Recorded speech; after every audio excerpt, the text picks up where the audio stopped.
இந்த ஆர்டர் நமக்கு சென்னையிலேருந்து வந்தது தாங்க. 250 கிராம் மில்லட்ஸ் மேனியா ஒன்றில் உள்ள ஜோவர பிஸ்கெட் இது. நம்மளோட மில்லட் பிஸ்கெட்ஸ் நம்ம மெனுவில் கொண்டு வந்ததுலேருந்தே செம்ம ரெஸ்பான்ஸ் கிடச்சிது. என்னை நம்பி அவங்க குழந்தைங்களுக்கு ஆர்டர் பண்ண எல்லா அம்மாக்களுக்கும் ரொம்ப ரொம்ப ரொம்ப நன்றி. நம்ம மெனுவிலே டாப் செல்லிங்கில் இருக்க மில்லட் பிஸ்கெட்ஸ்க்கு ஒரு புது அப்டேட் வரப்போகுதுங்க.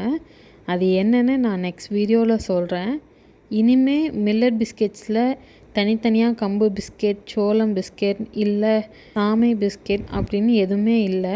என்னை நம்பி வாங்குகிற பேரண்ட்ஸ்க்காகவும் அவங்களோட கிட்ஸ்க்காகவும் நான் ஏதாவது ஒன்று பண்ணணுன்னு யோசிச்சுருந்தேன். அது என்ன அப்டேட்னு சொல்லிட்டு நான் நெக்ஸ்ட் வீடியோவில் கண்டிப்பாக அப்லோட் பண்ணுறேன். செக் பண்ணி பாருங்கள். உங்களோட குழந்தைங்களுக்கும் ஹெல்த்தியான மில்லட் பிஸ்கெட்ஸ் அண்ட் ப்ரௌனீஸ் வேணும்னா ஸ்க்ரீனில் தெரிகிற நம்பருக்கு வாட்ஸ்அப் பண்ணுங்கள். நம்மளோட ரிவ்யூஸும் இன்ஸ்டாகிராமில் இருக்குது. நீங்கள் செக் பண்ணி பார்த்துட்டு வாங்கிக்கோங்க. நெக்ஸ்ட் வீடியோவில் நம்ம மில்லட் பிஸ்கெட்ஸில் என்ன அப்டேட்டுன்றதை பார்க்கலாங்க.